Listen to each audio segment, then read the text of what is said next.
Are right about, well, 1 o'clock Eastern time, depending on where you are. I said I'm hailing in from Dusseldorf, Germany, wrapping up the Provine show here. So I was pleased I forgot about the time change over the weekend, but for me, it made it a little easier here. So I'm very, very happy to welcome all of you to our Strengthening Organic Enforcement Regulation webinar. Thanks for signing up. Thanks for joining us here online. Thanks to my WSSA team who keeps these things organized, puts together the decks, gets all the registrations done. So Gretchen and Jillian are on the line that have helped organize this. And thanks to Jillian Carpenter, our program manager. She is the one that always does a really deep dive into all of these new regulations, whether it's CBMA or this particular SOE. So again, very thankful to have a team who dives deep into the regulations, helps organize these things, and brings this to all of you. So this is actually our third webinar on the SOE regulation. We've had great cooperation and input from the OTA, the Organic Trade Association, and from the USDA on all of the questions that importers of wine and spirits have on this regulation. I think the importers of wine in the USA are still coming up to speed, shall we say, on this regulation. It is not brand new, but I think most of the importing public in this particular arena did not expect that it was going to apply to them in terms of the certification. So we have been trying to get as many people educated on what they need to do as possible. And as we get closer to the enforcement date, we're very, very happy to be joined today by Dr. Jenny Tucker from the USDA. We'll introduce her a little more thoroughly. We have a bio up on one of the screens, and we will be basically turning over most of the webinar to her. I did want to, as I always do on these webinars, both introduce myself and just a very short information on what we do here at WSSA. My name is Allison Levitt. I am the managing director of the association. Been in this role for about 11 years, but been in shipping and freight forwarding and customs brokerage and logistics my entire life. So we have one of the oldest shipping associations in the country, founded back in 1970. To use the volume of our members to negotiate competitive transportation rates, whether it's in ocean shipping, intermodal, over the road from Mexico, you name it. We work to provide both competitive rates as well as good, solid service and terms and conditions. So that's our number one goal. Our number two pillar is our risk management program. We run what we consider the best-in-class insurance program for the wine and spirits industry, insuring over $1 billion worth of product moving all over the world. So that's a huge part of what we do for the industry to try to help them mitigate the risk. And especially in times like these, where there's probably more geopolitical risk than we have seen in decades, it is definitely a high priority item for everybody.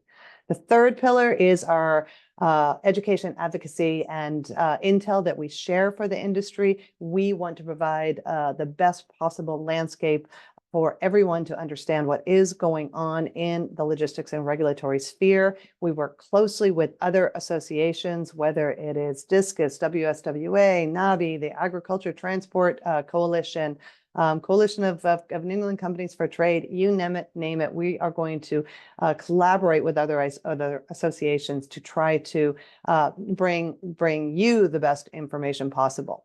So that is what we do at WSSA, and certainly there is a lot to talk about in 2024. Today, this particular webinar, we are going to spend it with Dr. Tucker talking about the SOE regulation. And up in the upcoming months, we're going to be doing some additional webinars on some of these significant changes in the logistics landscape. And I'm just throwing a couple of them up on the screen just to give you a little briefing on what is really going on out there and is a hot topic right this moment. And just quickly on the Ocean Shipping Reform Act, OSRA 22. This was legislation that was passed basically coming out of the absolute chaos and congestion of the pandemic, going from a time where very few people in the world knew what logistics, supply chain, ocean containers, ocean terminals were, to a period where the entire supply chain had a complete meltdown, and both the ocean freight rates as well as demurrage and detention, we've abbreviated that here as D&D, went absolutely out of control. So this legislation was passed. It was one of the first reforms to ocean shipping, the Ocean Shipping Act in the United States, again, for decades.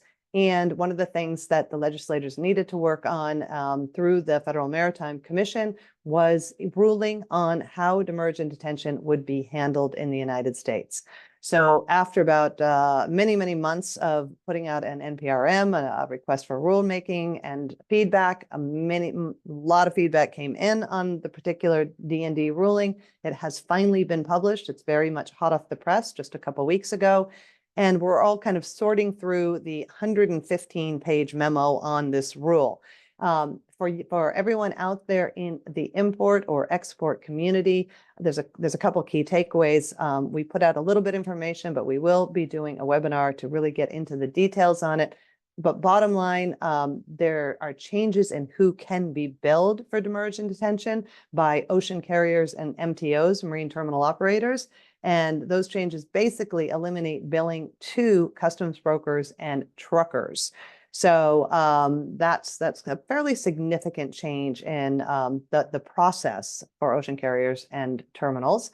And they have defined the timing for demurrage and detention billing. So I think one of the most important things that came out of this is that any demurrage and detention must be billed within 30 days of the event. I think many of you still have experienced getting either demurrage, but primarily detention per diem charges that could be billed up to a year or even more after the event happened. When you get a bill for a few $1,000s for the detention on a container that wasn't returned to a terminal, and that happened 8 months ago, a year ago, it's really hard to dig up the information and research whether that bill is legitimate. So this 30-day rule has really, I think, will help us all in terms of any disputes we may have. So the rule goes 30 days to bill, 30 days to dispute, 30 days to resolve. So again, some significant changes there, and we will be doing a lot more analysis on this and talking about it quite a bit over the next months. Other big thing that is on should be on everybody's list of concerns, the situation in the Red Sea.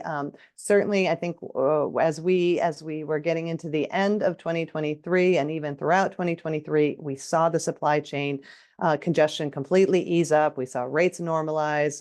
We saw all the capacity being available in the shipping system. And as we headed into 2024, the unexpected that tends to happen in logistics happened with Houthi rebels shooting at vessels that were transiting the Red Sea, heading toward the Suez, and this completely disrupted ocean shipping for any cargo that was routed via the Red Sea and the Suez Canal. So this is where we're talking about like a non-state actor really creating chaos in the world of shipping.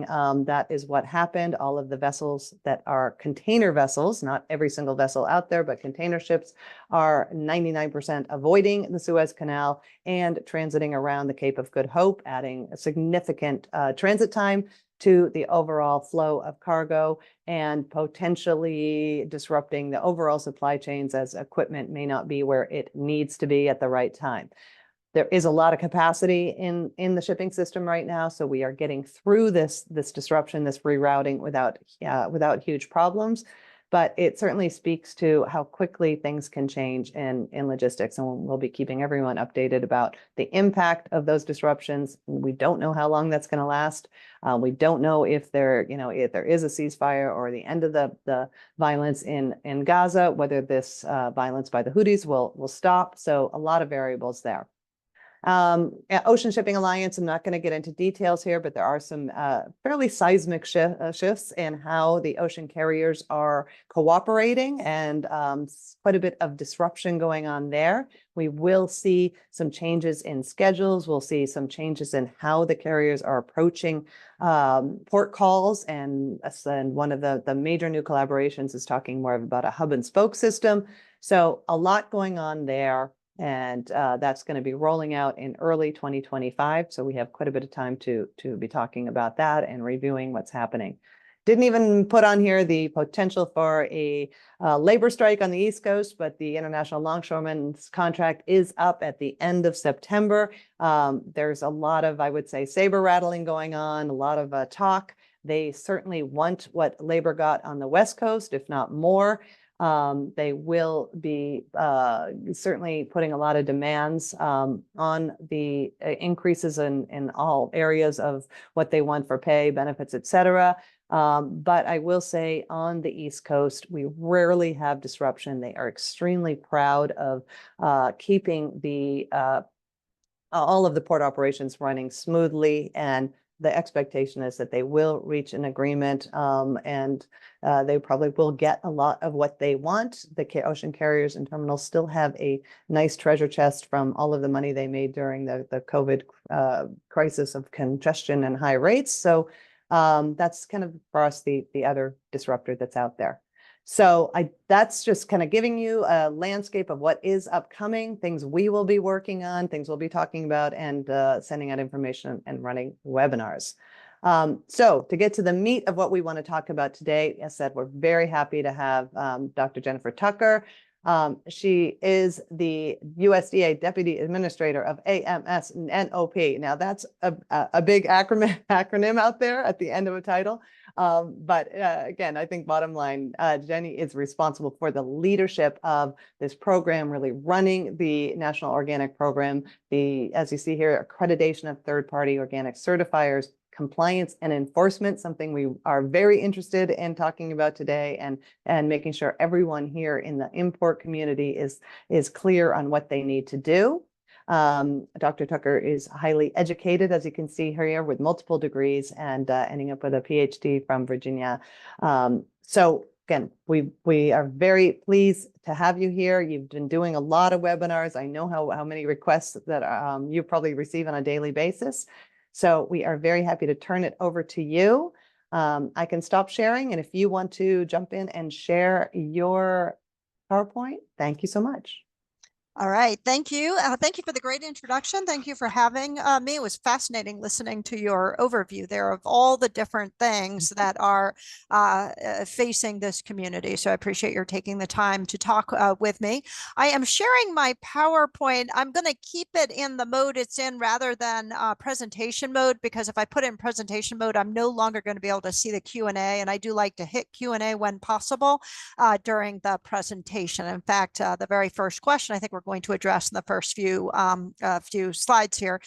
We are going to be sending the slides over immediately after the presentation, so you will have access to the slides. Did you want to start recording, or are you already recording and I didn't realize it? We're already recording, so it's all set. Okay, wonderful. Okay, and so apparently have the recording as well. So again, thank you again so much for having me. I'm happy to talk about our Strengthening Organic Enforcement update here. So again, I'm going to try and answer questions as we go along. I was really happy to get your questions in advance.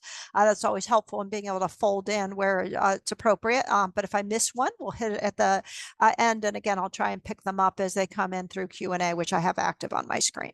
So first, for folks who are new to understanding organic certification, there may be many of you have actually been dealing in organic products for quite some time, but have never actually had to engage in the world of organic certification. And so organic has been around for 20 years as a certification program. And so lots of folks, importers, have been working with organic products without certification. And that's changed under our new rule. But to understand how the new rule works, it's helpful to understand how the partnership works. This is a decentralized public-private partnership where the National Organic Program, that's the group that I'm in charge of, we accredit or license or oversee certifiers. These are third-party agents that are the ones that actually certify organic farms and businesses. So that's anywhere from a farmer to a rancher to an importer to a processor to an exporter. And then it is those folks who work either with retailers and consumers or in business-to-business relationships. We have a feedback loop through an advisory board.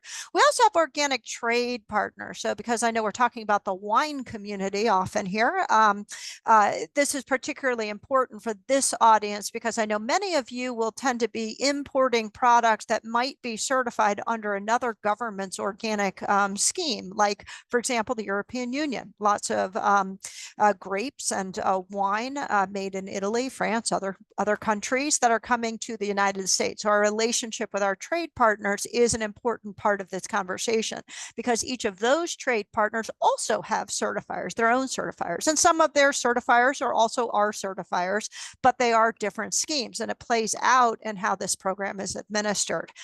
This is a growing market. In 2022, their organic sales in the United States alone were $66 billion. Right now, there are more than 45,000 organic farms and businesses worldwide just under the USDA program. That does not include, for example, those European Union or Canadian or other organic equivalent organic program schemes. So last year, it was actually January 2023, we did a comprehensive update to the organic rule. And so again, organic rules, organic regulations have been around for more than 20 years. Certification has been around for more than 20 years, but there needed to be some changes because of fraud in the system. And so we need to bolster both organic integrity and confidence in the seal. And so this rule did that with a comprehensive update to the regulations to increase the number of certified entities to fill gaps. And that's likely why many of you are on the call here, that importing is a high-risk activity. That handshake across the border between importer and exporter is where fraud can very easily occur and where fraud has occurred. And so the rule is designed to increase the number of certified entities to have more complete certification across supply chains. It also requires the use of electronic import certificates. We have not had good insights, for example, into how much organic wine is even entering the United States. And that has made it very difficult to know how to effectively enforce the regulations without actually knowing what's coming in from where. We needed to strengthen record keeping and supply chain traceability requirements and strengthen our oversight of those third-party certifiers. So how did the regulation come about? Why are we doing this? So I'm going to answer that question live in this slide. There has been fraud in organic trade. Organic supply chains have become increasingly complex. There have been documented cases of organic fraud. Those are explained in the rule itself, and oversight gaps. And it has across industries. And so the packaged products are not immune to that. Alcoholic products are not immune to that. The rule implements provisions from the 2018 Farm Bill. That's the tool that Congress uses to direct the agency to make changes in our regulations. And so actually closing these loopholes of uncertified operations was actually directed by Congress and was included in the Farm Bill, which updated our act, which then cascaded into the regulatory changes we're talking about today. We also had many recommendations from our advisory board related to import oversight and protection. The rule does take a risk-based approach. It targets the higher risk activities and parts of the supply chain, which tends to be that middle part of the supply chain and the connection across the border. So that's why we needed to do this rule. Again, this program has been around for a long, long time, and there are already strong organic control systems. The rule was really designed to target the gaps we found over time. So the organic control systems include standards, include our oversight of the certifiers, includes the certification programs themselves, includes enforcement actions that we take to protect compliant businesses. Trade systems, we have had a lack of data until the last couple of years on imports. We now have more access into Customs and Border Protection systems to be able to see what's coming into the United States. The import certificate is designed to provide even more insight into what's actually happening to inform our oversight and our surveillance.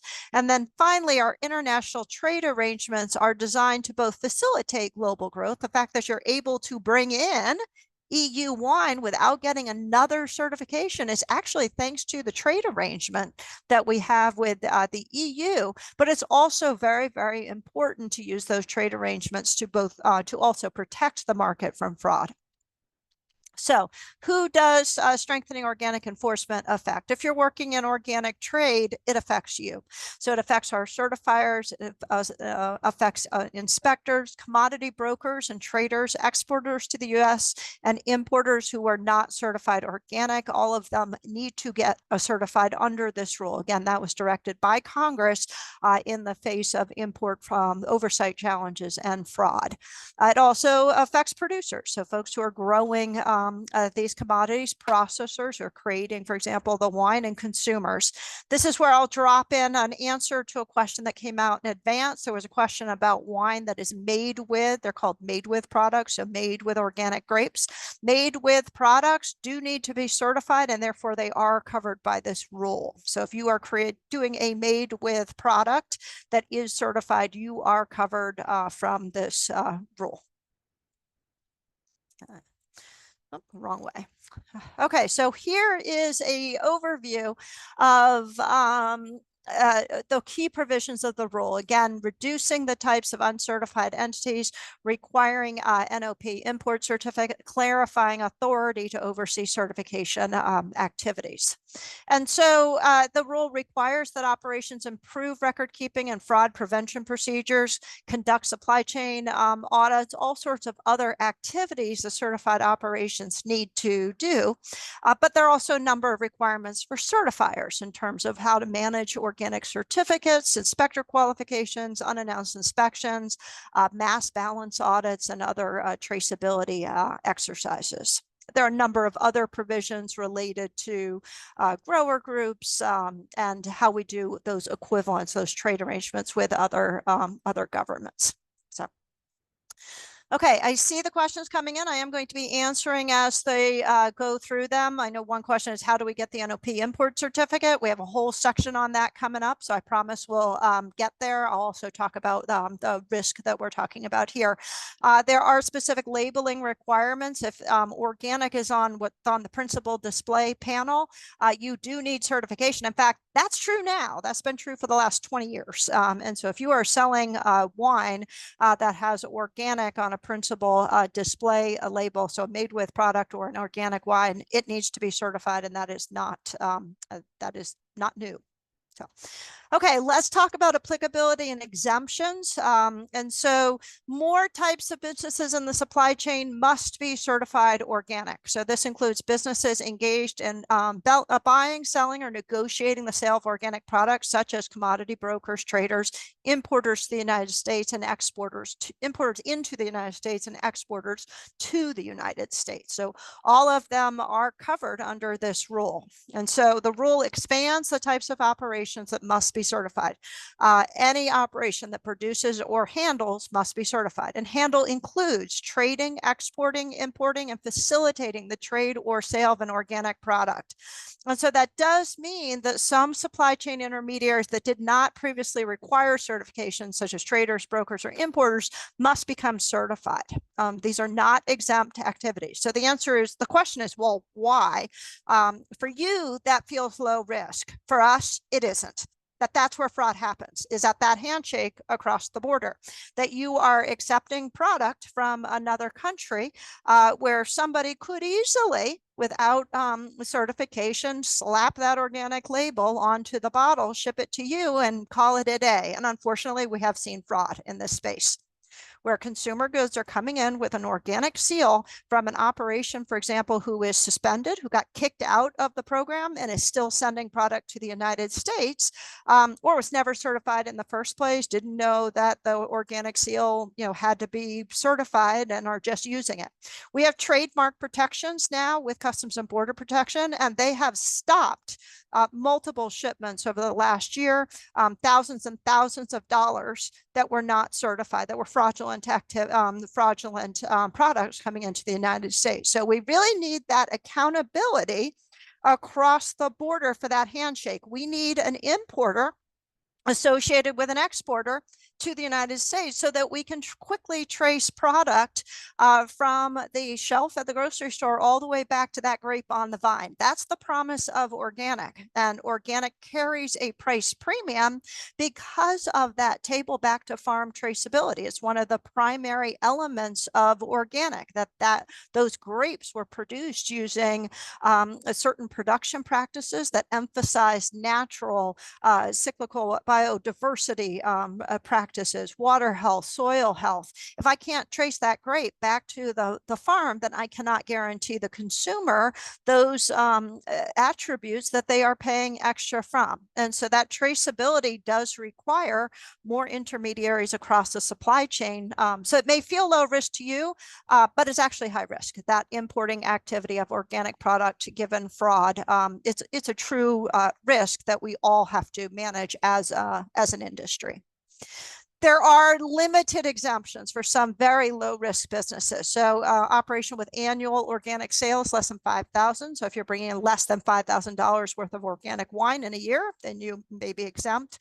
A retail establishment that does not process the organic products or only processes them at the point of final sale, like sandwiches being made at a grocery store or the coffee grinder at a grocery store. Some shipping and handling operations under very limited conditions. So they only handle products tampered in, handled in tamper evident packaging, or they're not exporting or importing. And then the very specific category of customs brokers. Now, exempt businesses are only exempt from certification. They do still have handling and record keeping requirements because we need that supply chain traceability. And so certification is also effective risk management. When you are certified, it protects you if there are problems because you're working with a certifier. If the certifier has approved your management system, it provides you with due process protection. So if you took in, for example, a product that ended up being fraudulent, if you are certified, then you have some coverage there because your certifier has approved your due diligence in bringing that product in. So if something goes wrong, you have that coverage. Whereas if you're not certified, you're out there on your own.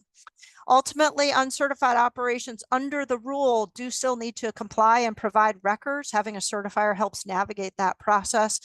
In the end, many well-run organizations like import businesses that are bringing product in and sending it out already have processes in place for managing suppliers and managing inventory and lot controls. And certification helps with that supplier management. Ultimately, when operations apply and can describe the businesses and what they do to do all this traceability and to keep organic products separate from non-organic products, they find certification is actually not as hard as they thought it was. It is a different step, but it's one that does come with the premium of organic products. Ultimately, protecting the organic market takes the full market. When you are acting in an organic supply chain, you are one of many, many players between table to farm. And it takes all of us to protect the market. Now let's talk about those import certificates. How do you get one? So certifiers and operators must use the electronic NOP import certificate, and this starts next Tuesday, so March 19th. The import certificate provides traceability to the port of entry and ensures an auditable record trail. So again, the point of this handshake across the border, we need to know what is coming in at the port of entry so that we have an auditable record trail to get back to the exporter. That's the key here. So it's actually the certifier of the exporter to the US that generates the import certificates in NOP's organic integrity database. So this is a system we've had since 2015. It's our registry of organic businesses. That's how these certificates will be generated. And then importers enter it into the customs and border protection system. So again, it's the exporter. So let's say if you are buying wines from France, it is the exporter in France, presumably it's being shipped from France. It's the exporter from France that will ultimately go to its certifier to request the import certificate to give to you, the importer, to either enter into the system yourself or customs, or to give to your broker if you're using a broker. All right, so that's how you get the certificate, is from the exporter. The exporter gives it to the importer. So again, why are we doing this? It provides information that enables certifiers in the NOP to effectively trace importers back to exporters and beyond. Certifiers generate the import certificate in the Organic Integrity Database using requests provided by exporters to the United States. Now, other governments like the EU have already added certifiers and certified businesses under other schemes in the Organic Integrity Database. So if you go to Google right now as we're talking and type in Organic Integrity Database, it should be one of the very first hits. And if you go under Trade Partners in an upper menu, you should be able to find a country and then all of the operations that are already listed in the system. So if an operation is already listed in a system, then the certifier of that operation today can generate that import certificate. So in terms of how to do the certificate itself, each supply chain needs to determine how to fill in the form. Our goal is to enable faster and more effective follow-up across supply chains to verify the integrity of organic shipments. Here's what the data flow look like for the NOP import certificate. So it's actually the exporter begins with a certified exporter who will ask the certifier for the certificate that's generated out of our organic integrity system.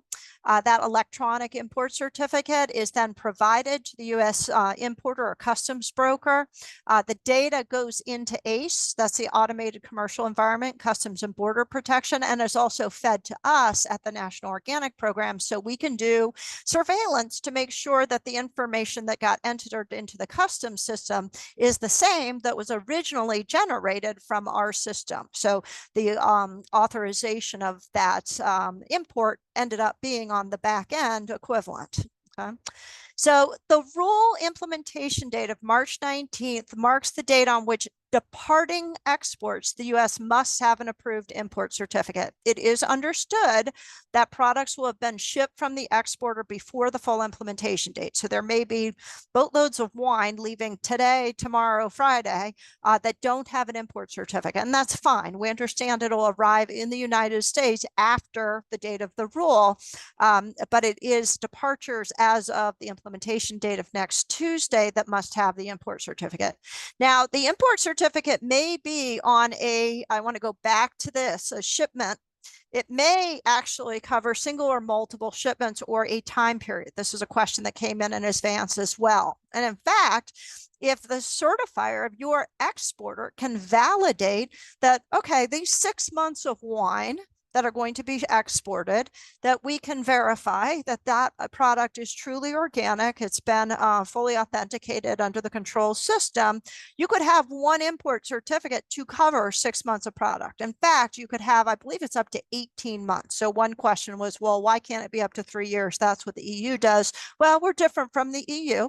And so ours can be up to 18 months. And it really depends on your certifier or the certifier of the exporter and what they're comfortable authenticating. They can lose their ability to certify organic farms and businesses if they're not adequately ensuring that that product is truly organic. And so they have to watch out for fraud in the system and make sure that certified entities aren't selling more product as organic than is actually produced by their provider operations. Okay, so there may be multiple shipment certificates with a single certificate number, and that's okay as long as the timeframes and numbers match when comparing the import certificate against the customs data.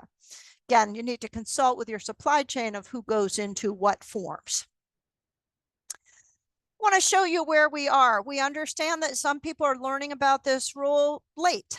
This rule has been an awfully long time in coming. The Farm Bill identified the initial need in 2018, and so that led to a proposed rule, which was open for public comment. In fact, we got a lot of great public comments from particularly the trade community, which led to improvements in the import certificate process, such as multi-shipment certificates. certificates. The proposed rule had proposed a certificate for every single shipment, and the public comments came back and said that's not really doable. Here's an alternative, and that was very helpful in streamlining the rule. So the final rule does reflect comments from the public and trade on the rule itself. And so we have been in a communication and implementation period now for the last 14 months. This rule was published in January 2023.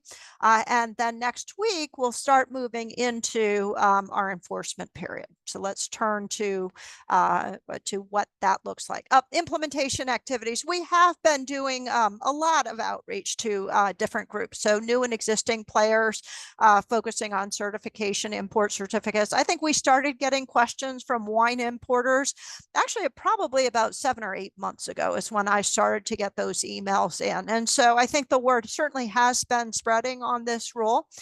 We published what we call SOE primers, which give an overview of the rule, as well as a learning center course that we launched last year. There are technology modules. I mentioned the trade partner module already. So those EU wine exporters can enter their operations into the organic integrity database. The import certificate module is also built and launched more than 6 months ago at this point, and a number of certifiers have already been in there using it. We also did outreach through our certifier association to be able to hit all the certifiers that we're going to need to implement these changes.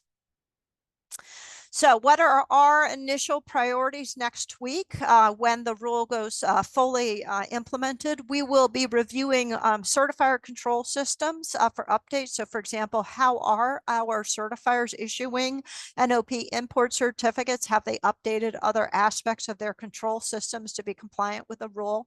We will be flagging and investigating invalid import certificates. So if wine comes in that doesn't have a valid import certificate, we will be investigating that and tracing that, contacting both the importer and the exporter to determine the status of that shipment and those entities. We will start the warning process for uncertified importers and exporters. I'm going to talk a little bit about enforcement discretion in just a couple of minutes, because I know some of you may not be fully certified, but if you're not, you need to start now. Next steps after that, we will be taking enforcement action with non-compliant certifiers. We'll be expanding our import certificate flag. So we're following up with uncertified operations and with about invalid certificates. We'll assess a broader implementation of provisions, work with our partner organic governments to assess their systems, make sure that they're using, for example, the import certificate system properly, be conducting surveillance at the certifier operation and sector level, and take enforcement actions where needed. We do appreciate the fact this will take some time to fully ripple through the systems. It already has been 14 months, and we want to make sure that the people who have finished the process they have gotten certified and are fully compliant. We want to make sure that they're rewarded for having done that process, while also recognizing the fact that some may be further behind. So if you are not yet certified, start the process now. There are 5 steps. If you are an importer, these are the steps you would follow. You'll adopt organic practices and select a certifier and apply. The certifier will review your application and do an on-site inspection. There'll be a full review for compliance, and certification approval or denial will occur. Now, if you're an importer, this is going to mean showing your supplier management procedures, showing your in and out balances to make sure that you are not sending more product out as organic than you're bringing in to your import business, to demonstrate that you have all of these NOP import certificates on file. And that you have a process for managing those supplier processes. So the rule was published more than a year ago, and many businesses have already started or have completed certification. Again, not all operations may complete that process before the March deadline. And so we will consider the progress you've made against that goal when considering possible enforcement action. So if you got a warning letter, which may well happen in the next few weeks, if you're uncertified and are bringing in organic product, you may get a warning letter from us, and you'll need to reply to that. And an appropriate reply might be, I only learned about the need for certification on this date, and here's the date that I applied to this certifier. Here's a copy of my application to demonstrate in good faith that you are pursuing the process. That's going to be very, very different than if we contact an importer that says organic. I didn't know any USDA had anything to do with organic. What are you even talking about? And so we will treat those instances differently when we're thinking about enforcement. So if you're not yet started, get started now. We do many different types of compliance and enforcement. Compliance also includes training and outreach to build capability. So for example, these webinars, the material we've put out on our website and have pushed out through the community. Our surveillance activities are at the operations, certifier sector and country region level. We had 2 teams in India for 2 months last year, overseeing the India supply chains. We do send alerts and warning letters to industry buyers who may be buying fraudulent product or who aren't certified who need to be. We investigate complaints and take resulting action as needed. We send directives and testing requirements to our certifiers. Certified businesses can lose their certification if they are not following the rules. So for example, there were businesses that were sending product to the United States where they were certified, but were sending about twice as much organic product to the United States than they were actually producing. That was fraud. And so they have been kicked out of the system. We also have civil penalties and fines for that type of fraudulent activity. There are legal penalties covered by trademark protection. So if you're receiving fraudulent product with a USDA organic seal, then that can lead to legal penalties covered by a Customs and Border Protection laws. And then ultimately in the domestic market, we have had people sentenced to prison time for organic fraud. Organic fraud is a crime, and so it can be accompanied by prison time. We work with other agencies within U.S. Department of Agriculture, as well as Customs and Border Protection, and ultimately Department of Justice for fraud cases. So why is this rule important? Ultimately, organic is a choice. It is a choice for producers who go the extra step of using natural processes, climate smart agricultural practices that protect soil and water health and biodiversity. It's a choice for handlers and processors and importers and exporters who have to take the extra step of documenting supply chains for fast traceability for that organic promise of traceability from table back to farm.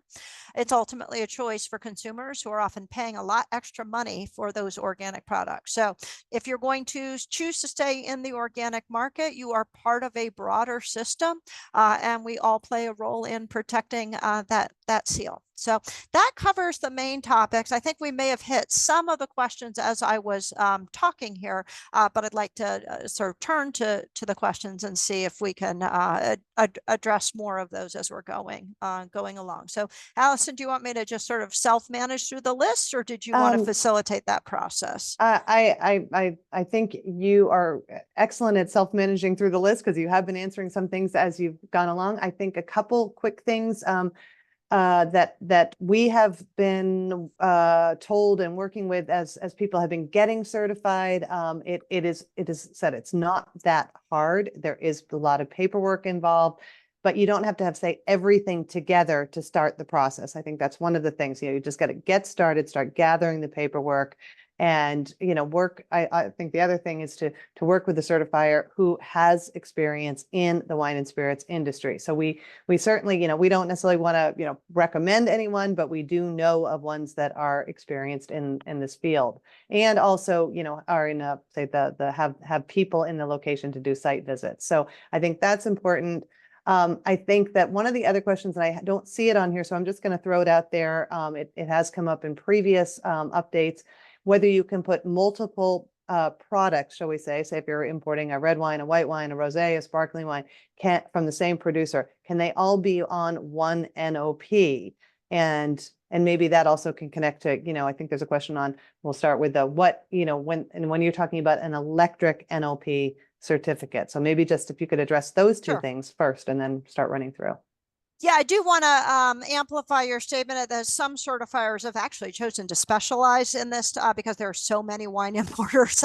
And so I do talk to each other, and we can't specifically recommend any particular certifier, but some of them are very, very well positioned to do this type of business and have a very repeatable process. And certifiers have been doing this for more than 20 years, so they know how to work with different businesses.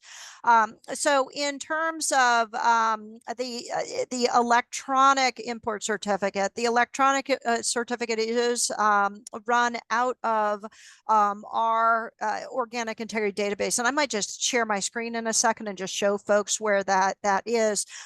Because we are using Customs and Border Protection System for the actual filing, the filing, which means the organic import certificate, is on an HTS level. So for every harmonized trade code, you need a different organic import certificate. So for every organic harmonized trade code, you need a different organic import certificate. Good news is certifiers can clone certificates. So I'm going to be honest, I don't know about wines and whether there's a different HTS code for white wine versus red wine. If there's a single HTS code for both of them, you could use that for a single certificate. But if they're different HTS codes for red wine versus white wine, you'll need to have separate import certificates. The good news is once you have, let's say, red wine is on its own import certificate, you can get an import certificate for a period of time and a volume, but you can then mix it up in terms of maybe one day you're sending, this type of box with this many bottles. The next day you're sending a bladder or whatever the term is for bulk shipments. As long as it's under the same, that can be under the same import certificate, as long as it's covering a time or a volume or a shipment, depending on what the certifier issues, then you can have all sorts of different volume combinations under one certificate over a certain amount of time. Did that answer that part in terms of the number of import certificates? I think it did. I mean, there are multiple HTS codes for different types of wine. And I guess just kind of playing this out in practical terms, and I won't take too much time on this, but so, there's say 4 types of wine, 4 different HTS codes in one container. There would then be 4 certificates, electronic certificates that would come through the Organic Integrity Database that would go, say, to the U.S. Customs broker, and then they would input the data on each of those those NOPs into the customs system. Is that just kind of in practical terms? And I know that the programming has been done in the A system to accommodate this, but I think that's just a point of clarification. So Yeah, the programming has been there actually for more than 2 years. We did the programming. That was the very first step we did with Customs and Border Protection was the programming for this. So the real key is going to be the 21-digit code that comes out of the Organic Integrity Database. So I am going to, because I already pulled it up, I'm going to very briefly share the Organic Integrity Database. And as you were talking, I already brought up, I went under trade partners. I picked Italy. And then I entered the word wine. And so it turns out that just in Italy alone, under the EU program in Italy, they're both crops. So I assume folks who are growing grapes and handling. So these are likely, for example, exporters. There are already 114 of them in the system. Now, any one of these folks could generate an import certificate for their exporter. So let's say you're an importer and you are bringing in wine from this particular operation. It is that certifier of that operation that will be issuing the export certificate. What's really key is the 21-digit code that will be associated with the import certificate. So let's say I'm the certifier. So here I am, certifier for this particular exporter. This NOP ID is actually the beginning of the NOP import certificate. If I'm this certifier, I will have an extra button where I can click it to generate an import certificate. It will automatically generate the import certificate number. It is that number actually that gets entered into the Customs and Border Protection system. That's the connection point between our database and Customs and Border Protection system. So you don't even have to upload the full PDF certificate. You just need that 21-digit code, which will come in the form of a certificate and needs to be included as part of the filing paperwork. But it's actually only that 21-digit code that needs to be entered by customs. So we've tried to make it as easy as possible for this to work. Okay, that covered a lot. I think actually there were some, multiple questions on that now. And there is a question that, sorry if I am going to jump in and facilitate a little just to try to relate these things, that says the broker said that they need AMS IDs for exporter, certifier, and importer of record, but it is not on the NOP certificate. Now, I'm sorry if I'm not exactly clear on what the broker means by that in terms of the AMS ID. So would that should those be on the certificate, and or is it just tied into that number and they shouldn't need that detail? So the certificate, I'm going to try and state it a different way. This Okay. is all automatically generated from the Organic Integrity Database. So it's going to be the exporter or certifier is going to be logging into our database and automatically generating that import certificate. All the numbers are going to be automatically generated through that process. When an operation is added to our database, they're automatically assigned a number, and that number is the foundation for the import certificate that gets layered afterwards. So it's all automatically generated through the system. Yeah, and I think you mentioned that, say, the ID for the certifier is that first part of the 21-digit number. Right, that is correct. Right. So this, I'm not sure if know if I'm, connecting the dots on this question. Well, I do also want to make sure, there might be people kind of churning around and saying, well, if I already know their number, I'll just fill it in, because this form is available online. It's an OMB. It's a form's been available for years. And in fact, folks working under the equivalency arrangement, you've probably been doing this already. You've been just doing it with our PDF form.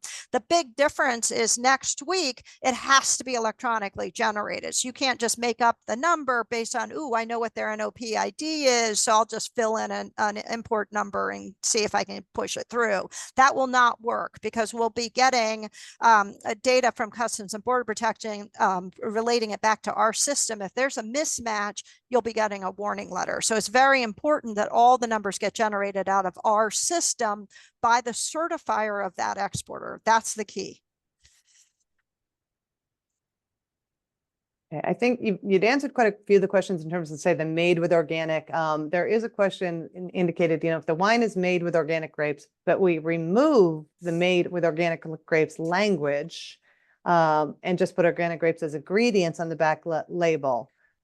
There are very nuanced rules about organic labeling that you can look at in our regulations and online. We have some fact sheets out there on this that can be helpful. So if you decide that you're no longer going to deal with certified products, there is a limited amount of labeling you can do where you're just advertising it as wine, and then in the ingredient label it says like made with organic grapes, 60% or something. There are very specific rules on that.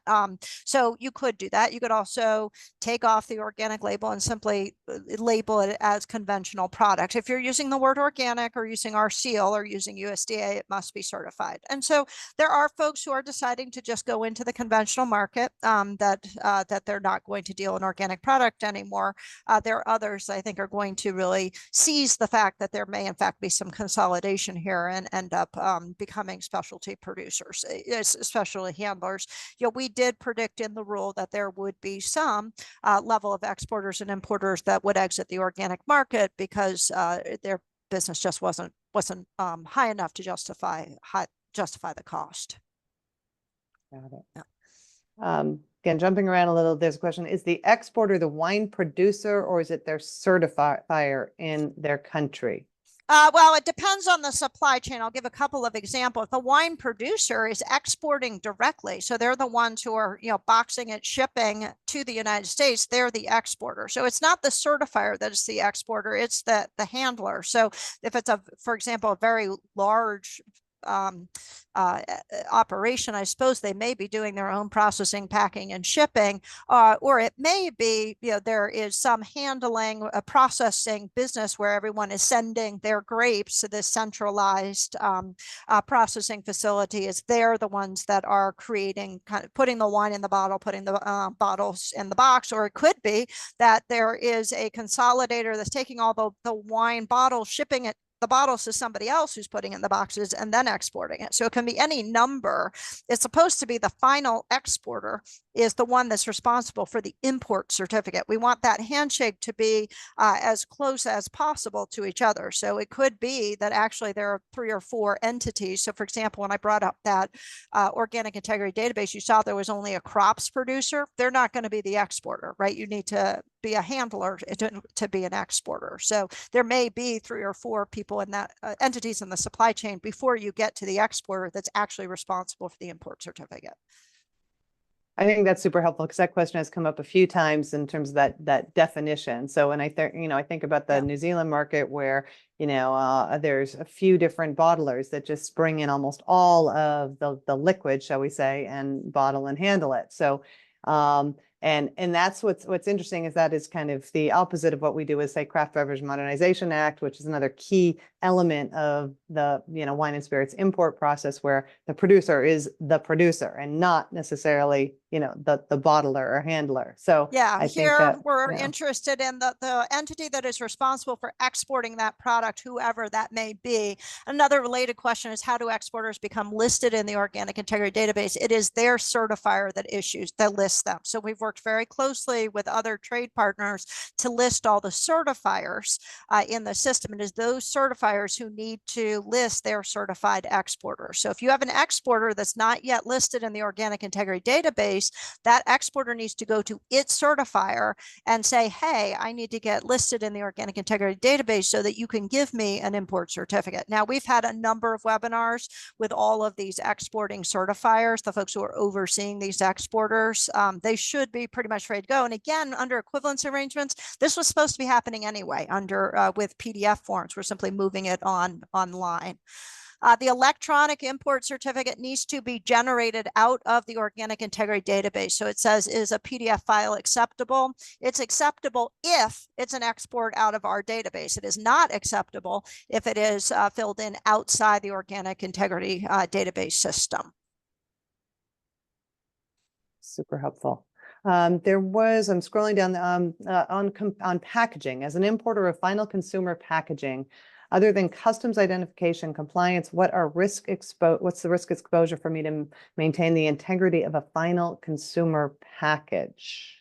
So your risk is low if you have a really good supplier management system. So if you're taking in these products as an importer and all the products that you're bringing in, you have a record of the certification status of the exporter that sent it to you, as well as records of how much you brought in and then how much you shipped out. So if you as an entity can document the fact that you made sure all your suppliers sending to you were certified, and you have all the records of all those shipments, then actually your risk is low. And it's even lower if you're certified, because your certifier will have signed off on your system for doing it.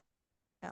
But as an importer yourself, you do have to do the certification. Like if you were, buying that product, the imported product from someone else who was importing it and then, shipping it to you as a distributor, I think that would apply. But if you actually are the importer of record on any of that product, that definitely triggers certification.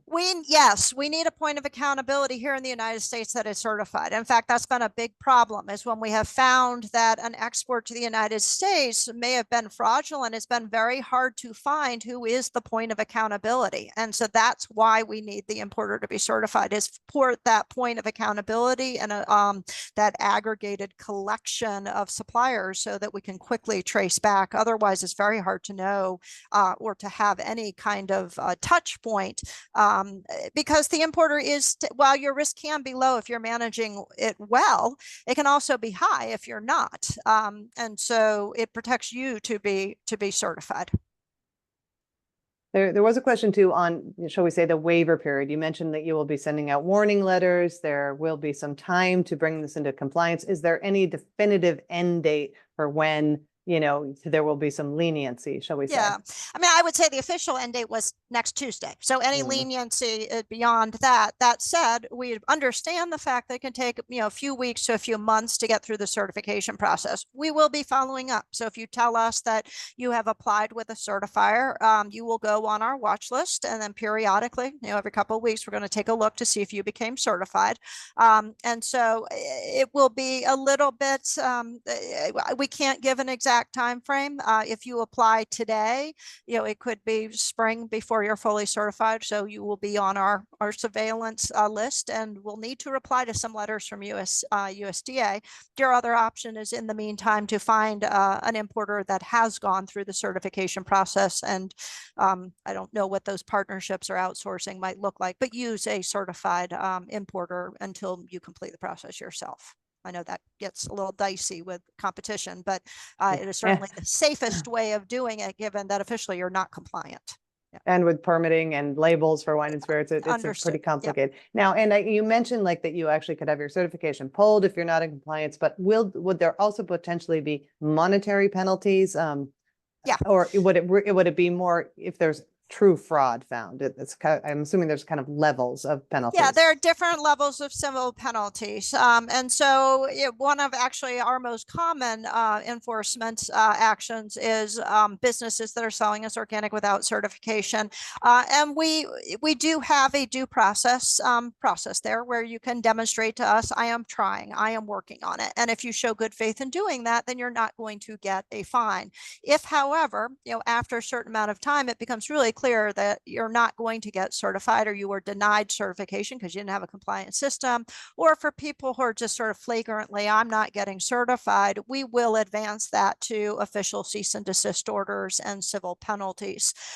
If it is the higher the volume coming in, or the bigger the market impact, the higher the civil penalty may be. So if you're violating, for example, at a farmer's market, we've had farmers come into compliance by getting certified and paying a small fine for having sold a certified sold organic without being certified. It's only fair to the people who are playing by the rules, right? So I really appreciated, there was a comment here that said, I don't like the fact this is going to add work for me, but as a consumer, I really appreciate it. And I think that's a huge tension in this rule. And so it looks like it was Robert that said it. It's complication, but as a consumer, I'm happy to be part of it. And I really, really, really appreciate that comment, because we're trying to balance the needs of trade and facilitating legitimate trade. But there are fraudsters out there. There are bad guys out there. And that's why we had to do the rule. And we also need to respect the fact there are lots of people who are already compliant and frankly have been for a long, long time. So it's a real balance there.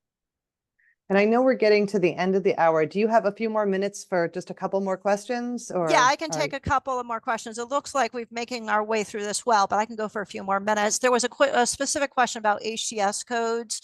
Like there's not one for rosé, only organic, white, red, and sparkling. We would say use the HTS code that's closest to the one that you are importing under. There's going to be a little bit of a marrying up process there.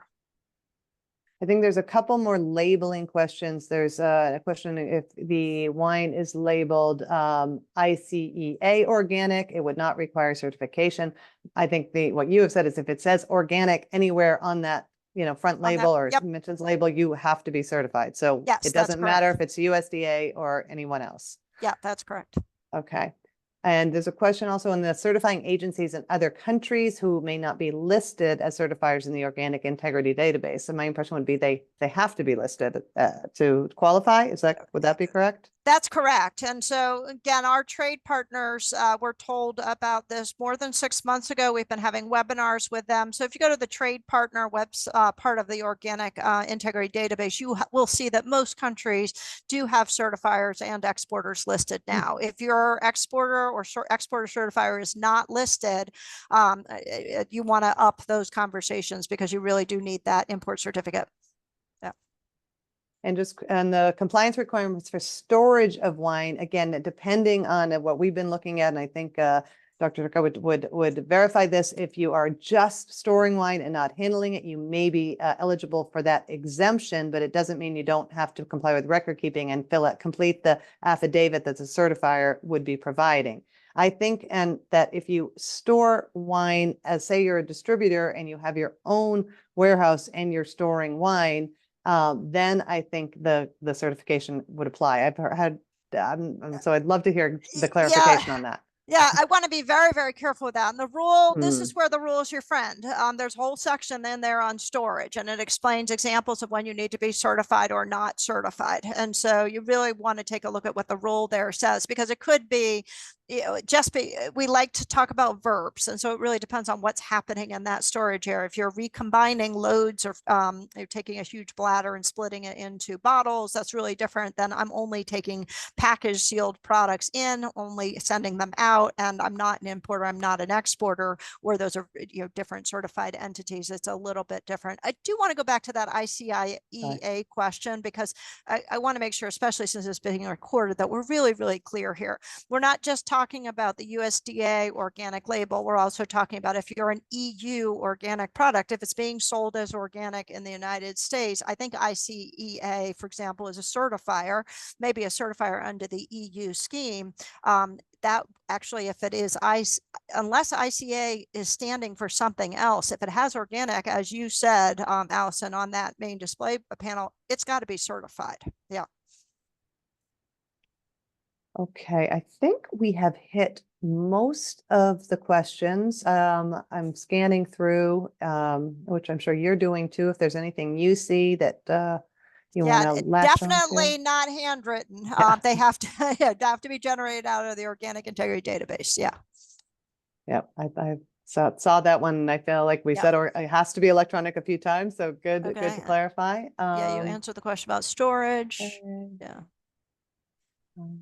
Oh, there is one about the USDA website has an old version of the NLP document, caused some initial confusion. So not sure if you are aware of that, or if that's correct, or. Yeah, I mean, anytime you put a new rule in place, the rule isn't actually fully implemented until next Tuesday, until next Monday, the old stuff applies. We are going to be sending out an announcement of our entire handbook being updated, which will take care of that problem. That's correct. There were old instructions on the NOP import certificate, but officially you could use that until next Monday night at midnight. So we couldn't quite pull it yet. And while certifiers have largely made the jump to the electronic import certificate, some of them haven't, but I can't hold them accountable until next Tuesday for that. So there's always that kind of fuzzy time when you're doing a rule launch. Yeah. Okay, and there's again one about in terms of is there somewhere we can send wine labels to see if it is okay not to be certified? I would. Yeah, we can't. I mean, TTB is the entity that actually approves wine labels in the United States. So that is sort of the. So you're working within a broader regulatory regime that's outside the organic program that includes TTB. So I would say don't forget about the TTB process. We are not doing official exemption letters or something like that. You need to, if you feel like you're exempt, you need to have documentation, a good solid summary of what you're doing and why you believe that's exempt under the rule, and you need to be ready to provide that. But we are not validating that process. We simply don't have the capability to do that in the public-private partnership. And too, that is where a certifier would come in. You may want to talk to a certifier who may be able to tell you, what there are the some certifiers who will look at you and say, might want to look at those exemptions, because they're in general, the caveat there is there's now such an expectation of certification that you can certainly get certified even if you're exempt. And in fact, some supply chains are just requiring it. They said, we don't want to monkey around with all this exemption stuff. We don't want gaps if there's a problem. So as buyers were simply saying everybody in the supply chain needs to be certified, whether you're exempt or not. And so there's what USDA says, but there's also what business says and what buyers say. And certainly there are supply chains who have just said, we're not dealing with exemptions. If you want to sell to us, you got to get certified. And this just, came in again, the biodynamic or the Biodyne logo. Biodynamic is not part of the organic system. It is a completely separate certification program. Yeah, So bio. potentially exempt from if you are, if that is not what you're doing. It's not, yeah, it's not even organic. exemption. It's just not organic. Now, Right. you have to be careful between that and the distinction between bio, which is actually the EU term for organic. So biodynamic is different from bio, meaning organic in the EU terms. But the biodynamic certification system is completely separate from organic certification. Okay. Yeah. And just quickly, I know we want to wrap this up and be respectful of your time. There was a question about importer consignees. Again, if you're, and I'll, in terms of the 3-tier system, if your distributor is acting as an importer and being the importer of record, they would need to be certified. Yeah, that's correct. So I hope that answers the question. If you're an importer, you've probably got your stock of organic product, so you need to be certified, and then your distributor, if they're acting as importer of record, would also need to be certified. Yes, that's correct. All right, ecological certificate. That's another one that just came in. So we've got the bio, means, if it means organic in a different language, then you need to be certified. Yeah. Fantastic. I think we covered a lot. I think one of the biggest question was that, the date, and I think clarifying even that is going to be the export date, super important. There was a lot of panic going on. This has been fabulous. We will recap many of these questions for everybody and follow up, with the copy of the PowerPoint. The recording will be available. And again, thank you so much. Any final comments, Dr. Tucker? I appreciate you all being here. Great questions today. And I know some folks really stayed over the hour. So thanks for being here. And if you're listening to the recording, thanks for listening. And thank you for hosting it. Beautifully facilitated, Allison. Thank you. Thank you so much. And we appreciate everyone being here, and we'll keep you all posted on the next steps. Take care. Bye-bye. Bye-bye.